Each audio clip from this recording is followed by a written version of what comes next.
Recibimos aquí en el estudio y nos da muchísimo gusto saludar a Gabriel Aguirre Marín, él es presidente del Comité de Estrategia Pública de Coparmex aquí en la Ciudad de México. Gabriel, bienvenido. Manuel, mil gracias. Bienvenido. Brenda, Muy mil buenas gracias, tardes. qué gusto. Bueno, pues, ¿cómo va una evaluación en general, digamos, un panorama de los retos que tiene ahora la Coparmex aquí en la Ciudad de México con el gobierno local? Bueno, hace un par de días celebramos en la Ciudad de México, pues 3 años ahí de liderazgo de Jesús Padilla como nuestro presidente. Tuvimos un encuentro muy bueno con la jefa de gobierno, donde se le plantearon algunos retos pendientes y algunos elementos muy positivos. En primera instancia hay que señalar, por ejemplo, que a diferencia de lo que podemos percibir como sector empresarial a nivel federal, aquí en la Ciudad de México sí percibimos una gran valoración por lo que hace el sector empresarial, por la inversión que puede ayudar al crecimiento. Ahí, digamos, muestra de ello es la Fórmula 1, que esa negociación que se hizo para que quedara en la Ciudad de México, y bueno, que claramente se vio que esa valoración del sector empresarial es muy importante. Y que absorbieron o van a absorber Sí. pues la totalidad Sí, por supuesto. de esta parte, ¿no? Gabriel, ¿qué tanto influyó? Aquí, por ejemplo, Coparmex, todos los Mira, empresarios. es que era muy evidente para el sector empresarial hacerle saber a la jefa de gobierno la capacidad de rentabilidad económica, de imagen pública que implica para la Ciudad de México un evento de esta naturaleza. Son 14,000 millones alrededor de lo que se regresa de derrama económica. Y hay elementos que me parece son muy importantes también a señalar. Por ejemplo, en materia de empleo, en los últimos 3 meses ha habido 37,000 nuevos empleos que se han creado. Eso también parte de un desarrollo muy claro, de un diálogo entre el gobierno y el sector empresarial.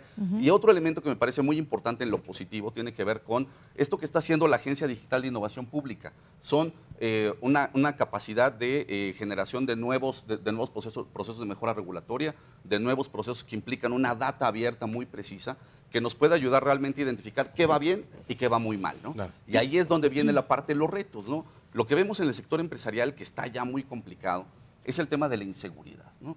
La inseguridad, evidentemente, es, digamos, el mayor reto del país, pero aquí en la Ciudad de México me parece que sí está cambiando en algún sentido el rostro que tenía la ciudad. Es decir, ¿En qué sentido?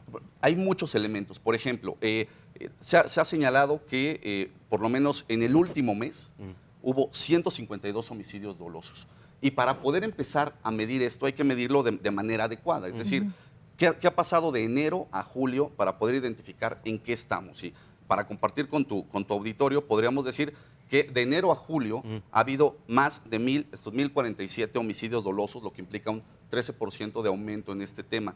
Pero no solamente en este tema, sino en otros que realmente, digamos, ahí sí señalamos una preocupación específica por parte del sector empresarial. Secuestro extorsivo, 148% más que en el mismo periodo de diciembre a julio con respecto al año pasado. Hay muchas formas de medirlo, pero realmente lo que hay que hacer es identificar cómo estábamos antes y cómo estamos ahora. Claro, ¿no? por supuesto. En el caso de extorsión, 67%. Algo que nos preocupa muchísimo en el sector empresarial, particularmente en Coparmex, estos temas que tienen que ver con la libertad y la seguridad sexual, específicamente en el tema de mujeres. Ha habido un aumento de 64% en este periodo. 64%. 64%. Aquí es en donde pues, podemos revisar claramente que las familias, las mujeres, nuestras niñas están realmente en un entorno que no es el adecuado en cuanto a su seguridad, su percepción de seguridad. Y algo que le dijimos a la jefa de gobierno de manera muy importante es que, pues, este tema, digamos, ha tenido una evidencia específica en la Ciudad de México, pero no es solamente responsabilidad de la Ciudad de México. No hemos visto a los gobernadores de la megalópolis pues, pronunciarse, generar un proceso efectivo que pueda ayudar a destrabar este tema. Y aquí nos parece que es muy importante que podamos avanzar en esa dinámica. ¿Por qué puede ser que los alcaldes no han participado?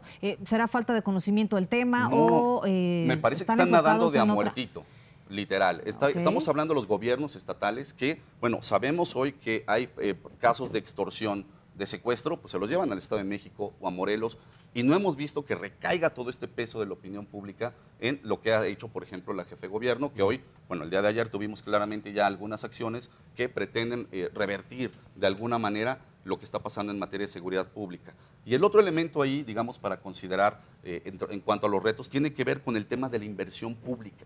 La inversión pública es fundamental para detonar proyectos de gran infraestructura. ¿Pero qué tanta apertura ha habido en ese tema? Bueno, ha habido mucha apertura, pero me parece que el gobierno local está haciendo una ruta que no va por buen camino. Sobre todo por las políticas de austeridad, ¿no? Bueno, está muy claro en ese sentido. Hay 43,500 millones enfocados para este tema, un 32% más de lo que teníamos el año anterior. El problema es que de este presupuesto solamente se ha ejercido el 37%. Es decir, solamente 6,000 millones de los que quedan, de los 16,000 prospectados para este semestre. Entonces, de alguna manera el desarrollo económico está detenido, el desarrollo económico pudiese ir mejor si la inversión pública empieza a detonar y empieza a fluir de mejor manera, ¿no? Es que la parte de la seguridad es importantísima. Es Podemos muy importante. pensar que solamente es una cuestión social, pero también tiene que ver con los negocios, también tiene que ver con que se muevan las cosas en Sí, nuestro país, y en ¿no? el crecimiento en el Sí, empleo. totalmente. Por supuesto, los datos que tenemos de robo a negocio pues han aumentado en este periodo que hablábamos de diciembre a enero un 60%, ¿no? Entonces, son elementos que hay que revertir, son elementos de condición jurídica, de estabilidad empresarial, de estabilidad social, que sin duda alguna a través de esto podemos generar una ruta de crecimiento y de mayor solidez para la Ciudad de México. Oye, Gabriel, pues si lo permites, vamos a estar en contacto para ir actualizando mes con mes estas cifras, la perspectiva tanto del sector empresarial como gobierno, cuál es la relación y hacer un balance, ¿te parece? Por supuesto, con muchísimo gusto y Coparmex encantado. Gracias por venir con Manuel, nosotros aquí a mil Noticias gracias. México. Siempre Gracias, bienvenido. Brenda. Es Gabriel Gracias. Aguirre Marín, presidente del Comité de Estrategia Pública de Coparmex en la Ciudad de México.